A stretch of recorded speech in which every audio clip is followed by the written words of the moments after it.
Hello दोस्तों, जियो गुरुजी classes में आपका स्वागत है। मैं रोहित शर्मा, सब्जेक्ट अपना ज्योग्राफी। देखिए, आज हम बात करेंगे लेसन नंबर 3 पृथ्वी की आंतरिक संरचना के अंतर्गत। आज का जो मुख्य बिंदु है वो है ज्वालामुखी। अब ज्वालामुखी के बारे में तो आप सब जानते ही हैं। ज्वालामुखी हम बचपन से छोटी क्लासों से पढ़ते आ रहे हैं। ज्वालामुखी वह स्थान होता है जहां से निकलकर गैस, राख या फिर हम कहें तरल चट्टानी पदार्थ जो लावा होता है वो पृथ्वी के धरातल तक पहुंचता है। अब वो जो स्थान जहां से गैस निकल रही है, राख निकल रहा है और जो तरल चट्टानी पदार्थ जिसे हम लावा कहते हैं, वो जब निकलता है तो उस स्थिति को हम ज्वालामुखी कहते हैं। जिस स्थान से वो निकलता है उस स्थान को हम ज्वालामुखी के नाम से जानते हैं। समझ में आई बात? तो सबसे पहले तो आपको ज्वालामुखी की परिभाषा के बारे में बताऊंगा, फिर जो मैंने अभी बता दिया आपको। इसके अलावा ज्वालामुखी की क्या क्या विशेषताएं हैं, ज्वालामुखी के अंतर्गत कौन कौन सी गैसें बाहर की ओर निकलती है, ज्वालामुखी के कितने प्रकार होते हैं, बात करेंगे इसके प्रकारों की भी, कि पूरे विश्व के अंदर ज्वालामुखी कितने प्रकार के होते हैं उसकी भी हम चर्चा करेंगे। सबसे पहले तो आपको क्या करना है, दो बिंदु हो गए इसके अंदर, एक ज्वालामुखी की डेफिनेशन, उसका वर्णन, और दूसरा ज्वालामुखी कितने प्रकार के होते हैं। तो आज का जो दो मुख्य बिंदु है वो है ज्वालामुखी, ज्वालामुखी के प्रकार।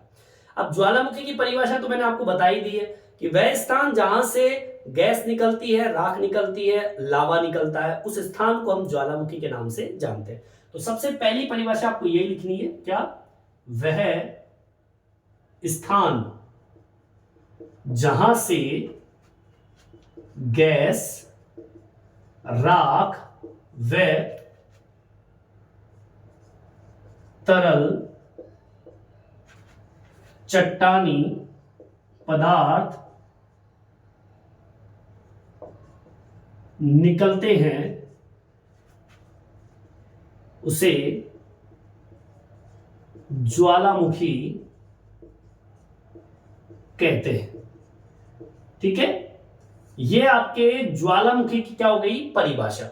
भाई, वह स्थान जहां से गैस निकलती है, राख निकलती है और तरल चट्टानी पदार्थ निकलते हैं, उस स्थान को या पृथ्वी के उस धरातल को हम ज्वालामुखी के नाम से जानते हैं। ये लावा जो है वो पृथ्वी के धरातल तक पहुंचता है, और लावा जो है पृथ्वी के धरातल तक पहुंचता है वो किसके माध्यम से? ज्वालामुखी के माध्यम से पहुंचता है। ठीक है, तो ये तो इसकी परिभाषा हो गई। अब जैसे कि एक छोटे से डायग्राम से मैं आपको समझा देता हूं। कई बार आपने धरातल के ऊपर इस तरीके का ज्वालामुखी देखा होगा, ठीक है, ऐसे, और फिर जो लावा निकलता है वो इस तरीके से बाहर की ओर निकलता है। अब इस ज्वालामुखी, इसे कहते हैं ज्वालामुखी।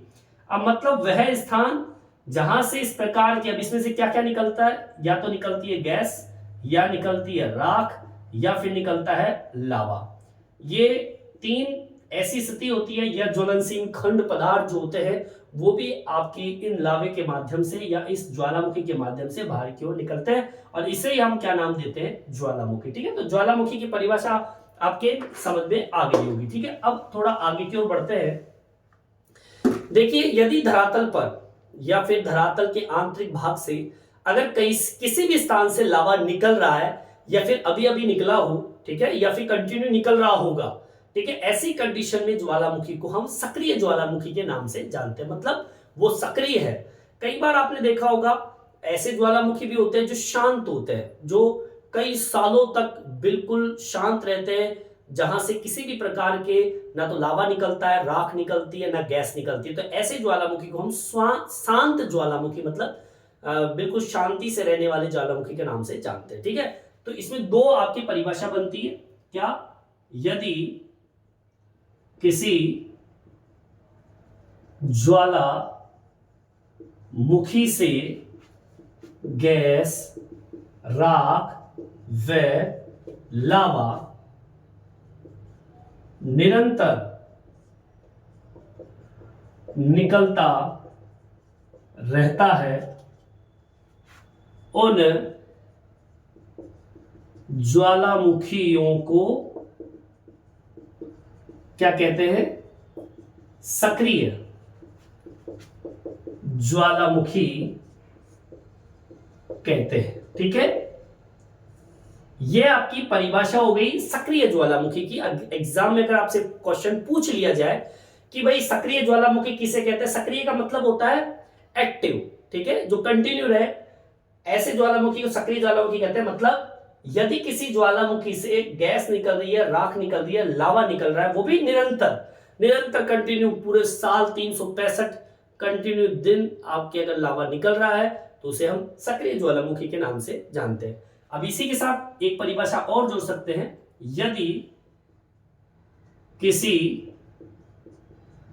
ज्वालामुखी से किसी भी प्रकार की राख, गैस व लावा नहीं निकलता या लंबे समय तक वह सक्रिय नहीं हुआ, ऐसे ज्वालामुखियों को क्या कहते हैं? शांत ज्वालामुखी। शांत ज्वालामुखी कहते हैं। यह आपकी दूसरी परिभाषा हो गई। एक सक्रिय जो कंटिन्यू रहता है, जिससे कंटिन्यू राख निकलती रहती है, लावा निकलता रहता है, गैस निकलती रहती है, उसे तो सक्रिय ज्वालामुखी कहते हैं।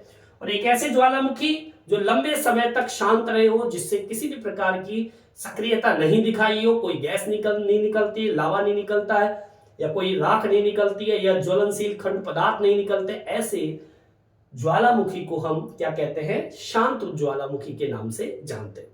अब आगे सुनिए, मैंने पिछले वीडियो में पृथ्वी की आंतरिक संरचना के बारे में बताया था कि जो आपका चट्टानी तरल पदार्थ जो होता है, जो लावा होता है, वो कहां से निकलता है? वो क्रोड़ से होता हुआ फिर मेटल वाला पार्ट जो होता है, जिसमें दुर्बलता मंडल होता है, उस पार्ट को तोड़ता हुआ वो बाहर की ओर धरातल तक पहुंचता है। जब तक यह तरल पदार्थ अगर मेटल के ऊपरी हिस्से में रह जाए, या फिर हम कहें पृथ्वी के आंतरिक भाग में रह जाए, ठीक है, उस कंडीशन को हम मैग्मा नाम देते हैं। क्या नाम देते हैं? मैग्मा। मतलब लावा क्या होता है? लावा होता है जो लिक्विड फॉर्म में होता है, जो बहुत ही ज्वलनशील होता है ना। वो अगर पृथ्वी के आंतरिक भाग से बाहर की ओर निकल जाए, धरातल पर आ जाए, तो उसे लावा कहते हैं। लेकिन अगर वही लावा धरातल के मेटल वाले पार्ट में नीचे अंदर, मतलब पृथ्वी के आंतरिक भाग में ही अगर वो रह जाए या सूख जाए, तो उसे हम मैग्मा नाम देते हैं। कैसे? देखिए, एक छोटे से डायग्राम से आपको समझा देता हूं। मान लीजिए ये आपके धरातल वाला पार्ट है, और ये धरातल है, और ये जो भाग है ये मेटल वाला पार्ट है, ये आपका दुर्बलता मंडल है। ठीक है, यहां से लावा इस तरीके से निकलता है बाहर। अगर मान लीजिए ये धरातल वाला पार्ट है इधर, ठीक है, अगर मान लीजिए आपका जो लावा है यहीं पर जमा हो जाए, मतलब धरातल पर नहीं आया, वो यहीं पर है, यहीं पृथ्वी की आंतरिक संरचना में मेटल का जो ऊपरी भाग है, जिसे हम दुर्बलता मंडल के नाम से जानते हैं, यहीं पर या मेटल के ऊपरी हिस्से में अगर जमा हो जाए, तो इस भाग को, मतलब तरल चट्टानी पदार्थ को हम बोलते हैं मैग्मा। और यही मैग्मा जब आपके धरातल पर आ जाए इस तरीके से, तो इसी मैग्मा का दूसरा नाम है लावा। ठीक है, मतलब ये कि धरातल के ऊपर अगर मैग्मा आ जाए तो उसे लावा कहते हैं, और वही लावा अगर धरातल के नीचे ही रहे, या फिर हम कहें मेटल के ऊपरी भाग में ही रह जाए, उसे हम मैग्मा नाम देते हैं। ठीक है, तो इस लाइन को भी हम इस तरीके से एक्सप्लेन करेंगे। सुन लीजिए, तरल चट्टानी पदार्थ दुर्बलता मंडल से निकलकर धरातल तक पहुंचता है। ठीक है, लिखेंगे, तरल चट्टानी पदार्थ दुर्बलता मंडल से निकलकर धरातल तक पहुंचता है। ठीक है, यदि यह तरल पदार्थ मेटल के ऊपरी भाग में ही रहता है, ठीक है, यदि यह तरल पदार्थ मेटल के ऊपरी भाग में रहता है, तो इस तरल पदार्थ को मैग्मा के नाम से जानते हैं। बोलिए आगे बात समझ में।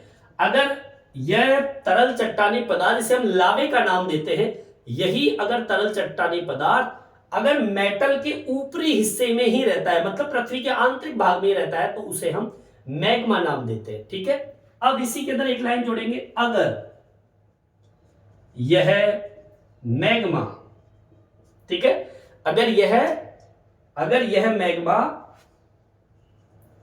धरातल के ऊपर आ जाए तो उसे लावा कहते हैं।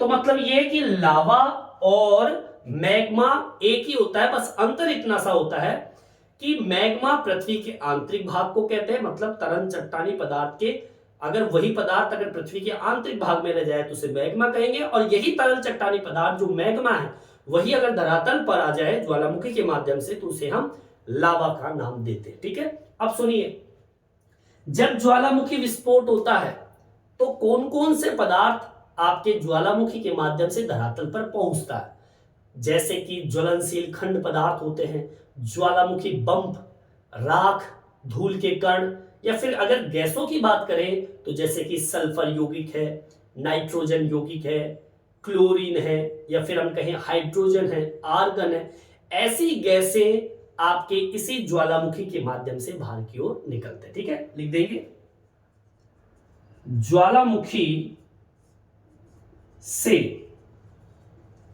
धरातल पर राख, तरल चट्टानी पदार्थ, ज्वालामुखी बम व अन्य गैसों के अंदर नाइट्रोजन यौगिक,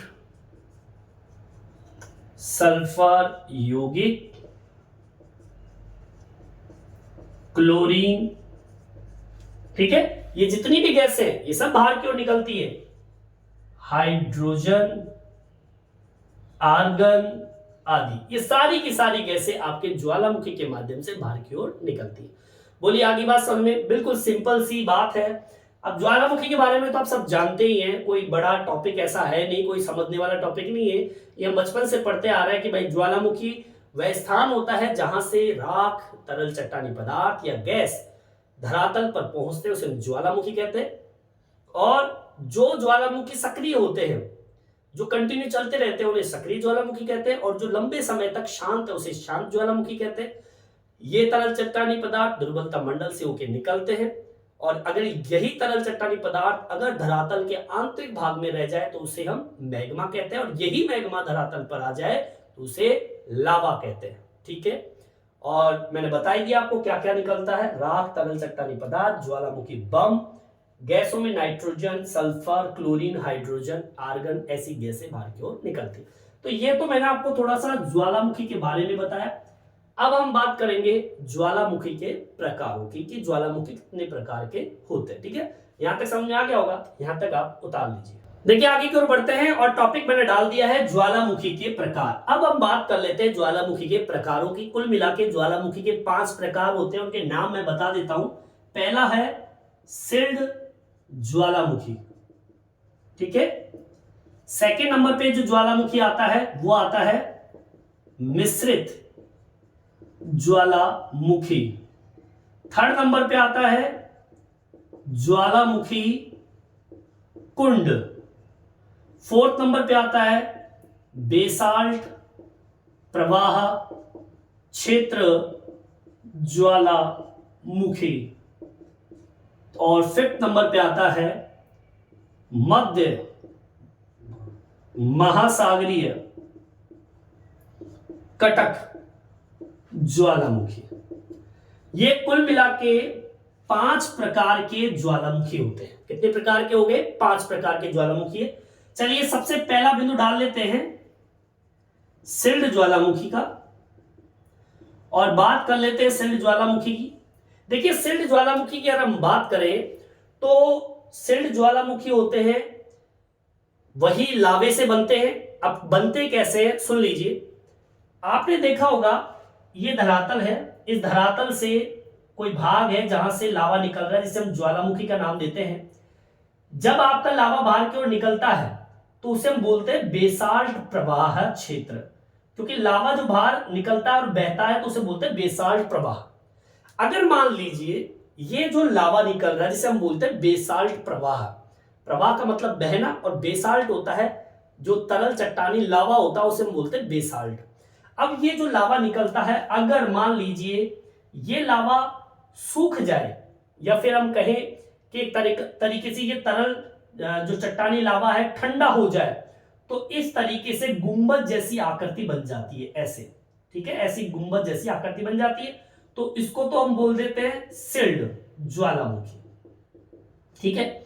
लेकिन अगर ये लावा बहुत ही तरल अवस्था में है, पानी की तरह है, तो ये बहकर बहुत दूर तक चला जाता है। तो ये दूर चला गया और फिर सूख जाए तो अब यहां पर देखो लावा ही लावा है, ये सूख गया तो ये जो क्षेत्र है इसे बोलते हैं बेसाल्ट प्रवाह क्षेत्र ज्वालामुखी। मतलब ये कि अगर बेसाल्ट जो लावा है ये धरातल के आंतरिक भाग से निकलता है, जो लावा निकलता है, अगर ये ठंडा हो जाए तो ऐसी गुंबद जैसी आकृति बन जाती है। तो इसको तो हम बोलते हैं क्या, सिल्ड ज्वालामुखी, ठीक है। और या फिर हम कहें कि यही लावा बाहर तक आगे तक चला जाए तो उसे हम बोलते हैं बेसाल्ट प्रवाह क्षेत्र, ठीक है। अच्छा एक चीज और मैं बता दूं आपको, ये जो सिल्ड ज्वालामुखी बनते हैं ये ज्यादा ऊंचे नहीं होते, ठीक है। क्यों नहीं होते, क्योंकि इसमें जो लावा निकलता है थोड़ा पतला निकलता है, तरल अवस्था में निकलता है, तो ठंडा होता है तब गुंबद बनता है। बाकी ये तरल अवस्था इतनी होती है कि बहकर आगे की ओर निकल जाता है। तो इसमें जो ढाल होती है वो इतनी तीव्र नहीं बन पाती है, क्योंकि इसके अंदर जो लावा निकलेगा सिल्ड ज्वालामुखी में वो तरल अवस्था में निकलेगा, गाढ़ा नहीं निकलता। यही लावा जब सूखता है तो गुंबद जैसी आकृति बन जाती है, इसको हम ज्वालामुखी, सिल्ड ज्वालामुखी के नाम से जानते हैं, ठीक है। तो अब देखो बेसाल्ट प्रवाह क्षेत्र तो बहुत बड़ा है और सिल्ड ज्वालामुखी केवल यहीं तक है, तो यहां पर बताइए बड़ा कौन सा हुआ, बेसाल्ट प्रवाह हुआ। और मैं आपको बता दूं कि बेसाल्ट प्रवाह को छोड़ दीजिए, पृथ्वी पर पाए जाने वाले जितने भी ज्वालामुखी होते हैं उसमें सबसे बड़ा अगर ज्वालामुखी है तो वो कौन सा है, सिल्ड ज्वालामुखी, ठीक है। तो इस लाइन को हम मेंशन कर देंगे और वो किस तरीके से करेंगे देखिए, बेसाल्ट प्रवाह को छोड़कर विश्व के जितने भी ज्वालामुखी है उनमें सबसे बड़ा ज्वालामुखी कौन सा है, सिल्ड ज्वालामुखी है, ठीक है। आगे बात समझे, बेसाल्ट प्रवाह को छोड़ दीजिए, उसके बाद में अगर कोई ज्वालामुखी का नाम आता है तो वो सिल्ड ज्वालामुखी का नाम आता है। और यहां पर जो बेसाल्ट प्रवाह ज्वालामुखी है वो इतना बड़ा क्यों है, क्योंकि ये बहुत ही तरल अवस्था में होता है, लावा बहुत दूरी तक चला जाता है, इसलिए बहुत बड़ा एरिया ये कवर करता है, इसलिए बड़ा हो जाता है, ठीक है। अगर सिल्ड ज्वालामुखी के आपको उदाहरण देखने हैं तो हवाई द्वीप का नाम सुना होगा आप लोगों ने। हवाई द्वीप के जितने भी ज्वालामुखी है वो सिल्ड ज्वालामुखी के अच्छे उदाहरण माने गए, ठीक है। हवाई द्वीप के ज्वालामुखी सिल्ड ज्वालामुखी के अच्छे उदाहरण है, ठीक है। मतलब जो आपका हवाई द्वीप बना है वो इसी सिल्ड ज्वालामुखी का देन। ये ज्वालामुखी बेसाल्ट से निर्मित होते हैं, जो मैंने आपको बता दिया। बेसाल्ट क्या होता है, लावा ही होता है जो कि बहुत तरल अवस्था में होता है। यही तरल अवस्था वाला लावा जब ठंडा होता है तभी आपका सिल्ड ज्वालामुखी बनता है, ठीक है। लिख देंगे ये ज्वालामुखी बेसाल्ट से निर्मित होते हैं, ठीक है। यह तरल लावा जब ठंडा होता है तो सिल्ड ज्वालामुखी बनते हैं। ठीक है, तो सिल्ड ज्वालामुखी किसके माध्यम से बना? बेसाल्ट से बना, जो लावा निकलता है। यह लावा उद्गार के समय सरल, बहुत ही एक तरीके से तरल अवस्था की कंडीशन में होता है।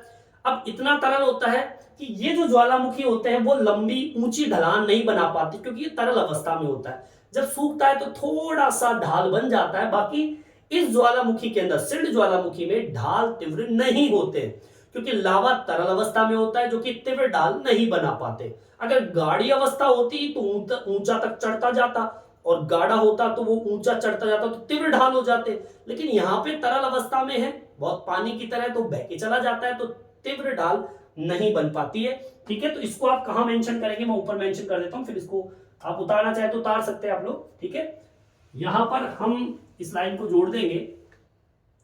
क्या लिखेंगे इसके अंदर? इसमें जोड़ के लिखना है आपको, यह लावा यह लावा उद्गार के समय बहुत ही तरल होता है। ठीक है, लिखेंगे यह लावा उद्गार के समय तरल होता है। ठीक है, बहुत ही तरल अवस्था में होता है। और फिर इसमें लिखेंगे, इस ज्वालामुखी में तरल लावे के कारण ढाल तीव्र नहीं बन पाते। तरल अवस्था में इसलिए ढाल नहीं बन पाते। समझ में आई बात? और आपको मैं बता दूं कि अगर मान लीजिए लावा गाढ़ा होता तो ढाल तीव्र बन जाते, लेकिन यहां पर लावा कैसी अवस्था में है? तरल अवस्था में, तो बहकर आगे की ओर निकल जाता है, इसलिए यहां पर ढाल कैसी नहीं बनती है? तीव्र ढाल नहीं बनती है। समझ में आई बात? अगर इन ज्वालामुखी में, अगर गलती से, सुनिए, मान लीजिए आपका ये ज्वालामुखी है, और इस ज्वालामुखी में गलती से कोई नलिका के माध्यम से यहां पर अंदर अगर पानी चला जाए नालिका से, तो इसमें जबरदस्त तरीके से भीषण क्या हो जाता है? विस्फोट हो जाता है।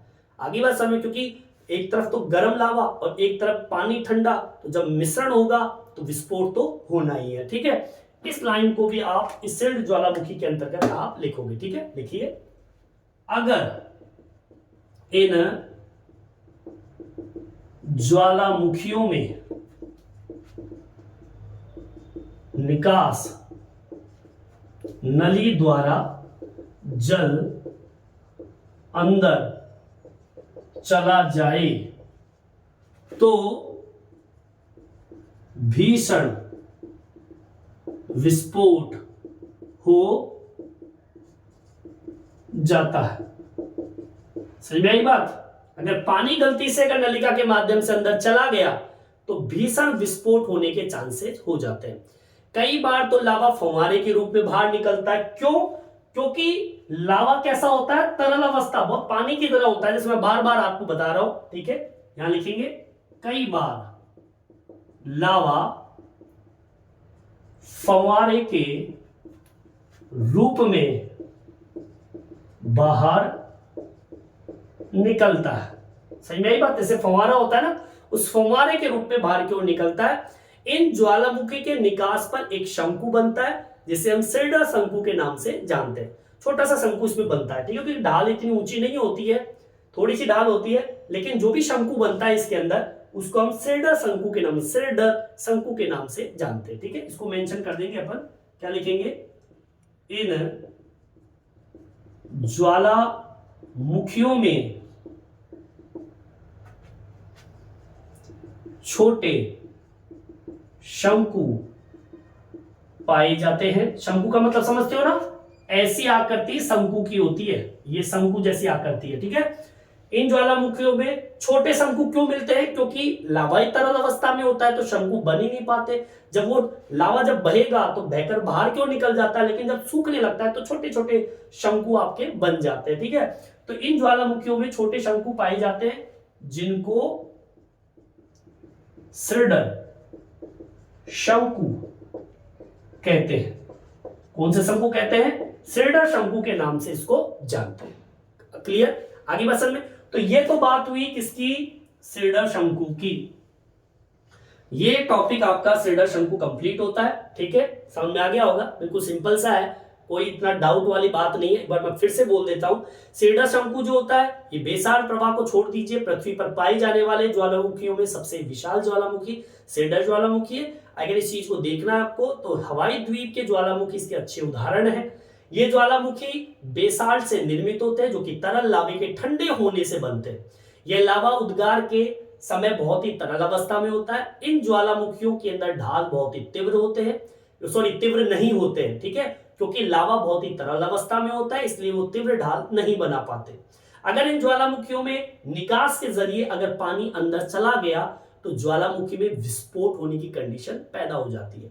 लावा इतना तरल होता है कि कई बार तो लावा फव्वारे के रूप में बाहर की ओर निकलता। और इन ज्वालामुखियों में जो भी छोटे शंकु बनते हैं उनको सिरडर शंकु के नाम से इसको जानते हैं। ठीक है, तो ये हमारा पहला टॉपिक कंप्लीट होता है जिसे हम सिरडर ज्वालामुखी के नाम से जानते हैं। अब हम बात करेंगे मिश्रित ज्वालामुखी के बारे में। चलिए यहां तक समझ आ गया होगा, यहां तक आप उतार लीजिए। देखिए आगे की ओर बढ़ते हैं, सेकंड नंबर का टॉपिक डाल देते हैं अपन। टॉपिक अपना मिश्रित ज्वालामुखी।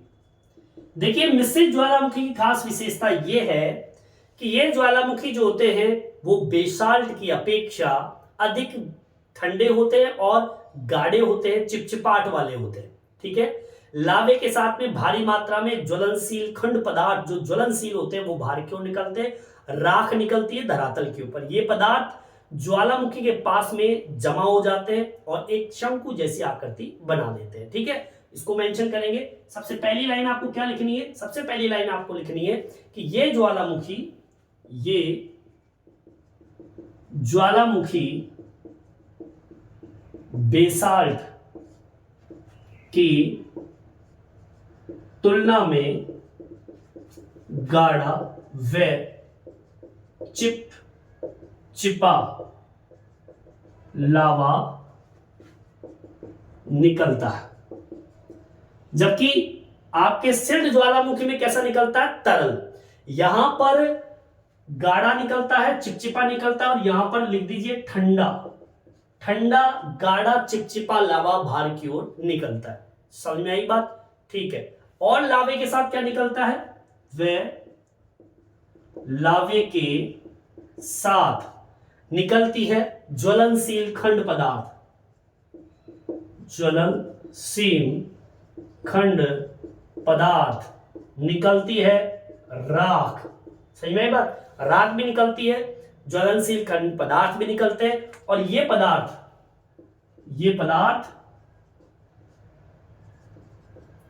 ज्वालामुखी के आसपास जमा हो जाते हैं। इन ज्वालामुखी को तो बोलते हैं मिश्रित ज्वालामुखी के नाम से जानते हैं। इतना सा टॉपिक इसमें दिया हुआ है। चलिए आगे की ओर बढ़ते हैं। अब हम बात कर लेते हैं किसके बारे में? बेसाल्ट प्रवाह क्षेत्र के बारे में। अब यहां पर बेसाल्ट प्रवाह तो मैं बार बार आपको बता ही रहा हूं। बेसाल्ट प्रवाह क्षेत्र जो होता है इसमें जो लावा होता है बहुत ही तरल अवस्था में होता है और वो लंबी दूरी तक ये फैल जाता है, दूर दूर तक फैल जाता है। ये बेसाल्ट प्रवाह क्षेत्र हजारों किलोमीटर घने क्षेत्र के अंदर ये लावा फैला हुआ होता है। लावे से ढका हुआ भाग जो होता है उसे हम बेसाल्ट प्रवाह क्षेत्र का नाम देते हैं। कुछ प्रवाह तो 50 मीटर से भी अधिक मोटे होते हैं।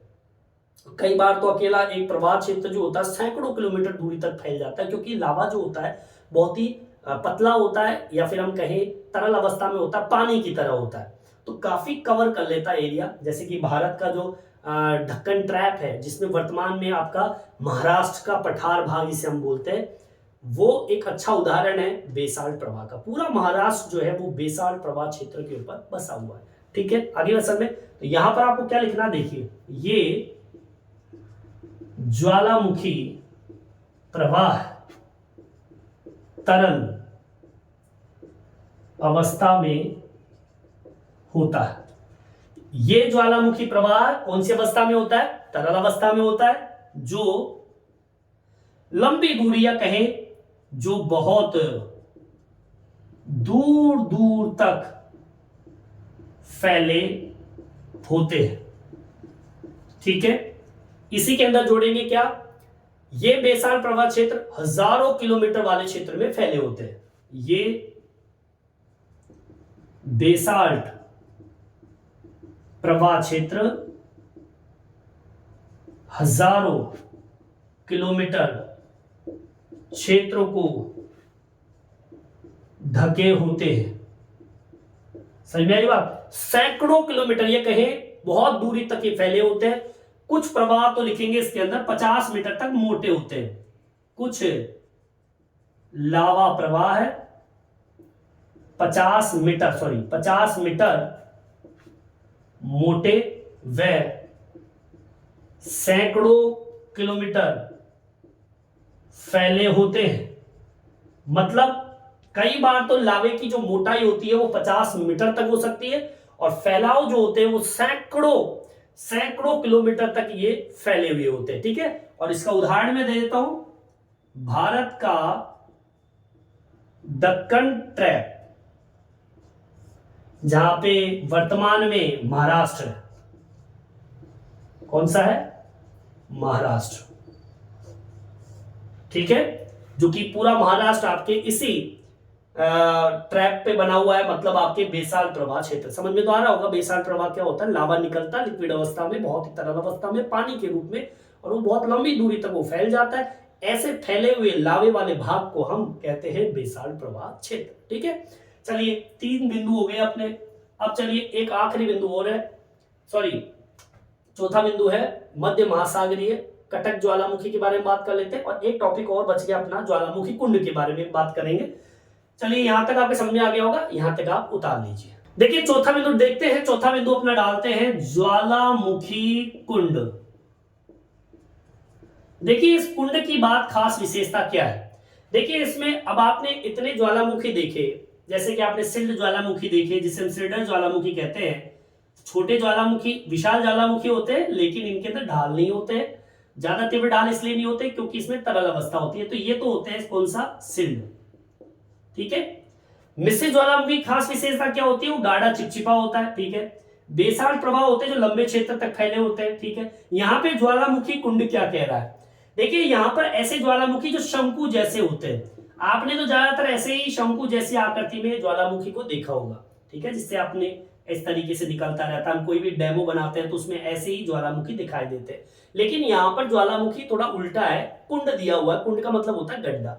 कई बार क्या होता है कि जमीन का कुछ भाग होता है इस तरीके से हो जाता है, और मतलब ज्वालामुखी शंकु बनाने की बजाय एक गहरा गड्ढा बना दिया जाता है, और इसमें होता है लावा। कई बार क्या होता है, लावा, अभी मान लीजिए ये जमीन इस तरीके से है, और लावे के अंदर कई बार विस्फोट हो जाता है, तो विस्फोट की वजह से ऊपर की जमीन जो होती है वो ध्वस्त हो जाती है, और इस तरीके से गहरा गड्ढा बन जाता है। इसको हम बोलते हैं, जिसमें लावा होता है, इसको हम बोलते हैं क्या, ज्वालामुखी कुंड। ठीक है, और ये ज्वालामुखी कुंड के नाम दूसरा भी है, कालडेरा। कालडेरा के नाम से भी इसको जानते हैं। ठीक है, आगे बात समझ में, और जिसके अंदर लावा भरा हुआ होता है, इसको बोलते हैं ज्वालामुखी कुंड। चलिए अब इसको लिखते कैसे, सुन लीजिए। ये ज्वालामुखी शंकु आकृति नहीं बनाते। ठीक है, जब धरातल के आंतरिक भाग में लावे में भीषण विस्फोट होता है तो जमीन नीचे धंस जाती है।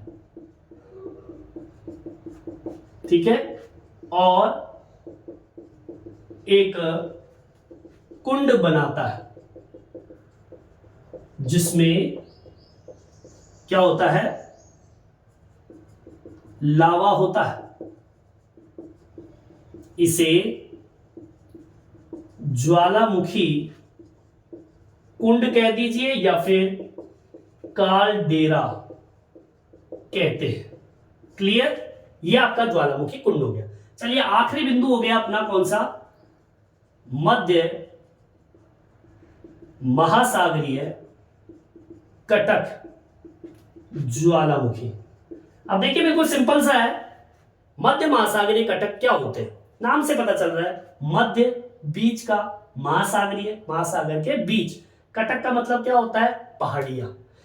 मतलब ये इस तरीके से आपका महासागर है और आप सपोज कीजिए ये महासागर का तल है। अब मैं धरातल के ऊपर की बात नहीं कर रहा, मैं बात कर रहा हूं महासागर के अंदर की। ये जमीन है, तल है, यहां से लावा निकलता है और निकल के लावा जाता है तो एक इस तरीके से ऊंची नीची चोटियां बना देते हैं। इस तरीके से देखो, ऐसे लावा निकलता है और इस तरीके से जमा हो जाते हैं श्रृंखला के रूप में। मतलब इन ज्वालामुखी का उद्गार कहां पर होता है? महासागर के अंदर। मध्य महासागरीय कटक एक श्रृंखला के तौर पर होते हैं जो कि 70,000 किलोमीटर तक लंबी आपकी श्रृंखलाएं होती है पहाड़ों की, जो कि आपके लावे से बनती है और जो कि महासागर में बेसिनों में फैली हुई होती है। ठीक है, जहां पर नदियां पानी मिट्टी लेके आती है वहां पर वो जमा होती रहती है, वहां पर ऐसी श्रृंखलाएं बन जाती है लावे से। इन कटक के मध्यवर्तीय भाग में लगातार ये ज्वालामुखी उद्गार होता रहता है। मतलब ये बीचों वाले भाग में ज्वालामुखी उद्गार होता रहता है और ऐसी श्रृंखलाएं आगे की ओर बढ़ती रहती है। इसको बोलते हैं मध्य महासागरीय कटक। मतलब महासागर के मध्य भाग में पहाड़ियों का बनना। ठीक है, और वो पहाड़ियों का बनना किसके माध्यम से? लावे के माध्यम से। ठीक है, लावा निकलता है तरल अवस्था में, वो पानी के संपर्क में आते ठंडा हो जाता है और इस तरीके से श्रृंखलाएं बन जाती है। ठीक है, तो इसको किस तरीके से मेंशन करना है वो देख लेंगे। ठीक है, क्या लिखना है आपको? इन ज्वालामुखियों को उद्गार कहां होता है? महासागरों के अंदर। ठीक है, इन ज्वालामुखियों का उद्गार महासागरों के अंदर होता है। ठीक है, महासागर के अंदर होता है। इसमें लिखेंगे मध्य महासागरीय कटक एक श्रृंखला है। ठीक है, मध्य महासागरीय कटक एक श्रृंखला है। श्रृंखला मतलब पहाड़ों की श्रृंखला। ठीक है, जो 70,000 किलोमीटर तक क्या है? फैली है। आगे वसन में, और ये लावे से बनती है। आगे वसन में जो कि महाद्वीपों के बेसिनों में फैली हुई है, इसको भी लिख देंगे, जो सभी महाद्वीपों के बेसिनों में फैली है। महाद्वीपों का बेसिन कौन सा भाग होता है? जहां पर नदियां मिट्टी लाकर गिराती है। ठीक है, वो बेसिन वाले क्षेत्र होते हैं। इन कटक के अंदर मध्यवर्तीय जो भाग होते हैं वहां पर लगातार लावे का उद्गार होता रहता है। ठीक है, इन कटक के मध्यवर्तीय भाग में लगातार उद्गार होता रहता है और इस तरीके से अपना ये मध्यवर्तीय महासागरीय कटक कंप्लीट होता है। कुल मिला के बात यह है, महासागर के बीचों बीच लावे के उद्गार से छोटी बड़ी लंबी श्रृंखलाओं का निर्माण होता है। पहाड़ी श्रृंखलाओं का जो लावा निकलता है वो ठंडा होकर चट्टान ही तो बनती है और एक लंबी श्रृंखलाएं बन जाती है पहाड़ों की, जिसकी लंबाई होती है 70,000 किलोमीटर तक होती है, जो कि सभी महाद्वीपीय बेसिनों में फैली हुई होती है। और इन कटकों के मध्य में ऐसे लावे उद्गार कंटिन्यू चलते रहते हैं और इनकी आकृतियां बढ़ती रहती है। ठीक है, तो इस तरीके से आज हमने ज्वालामुखी के प्रकारों का वर्णन किया। ज्वालामुखी का टॉपिक यहीं पर समाप्त होता है। इस वीडियो में इतना ही। ये वीडियो आपको कैसा लगा कमेंट्स करके जरूर बताएं। मेरे चैनल को सब्सक्राइब जरूर से जरूर करें, जिससे नए नए वीडियो आप तक पहुंचा सकूं। धन्यवाद।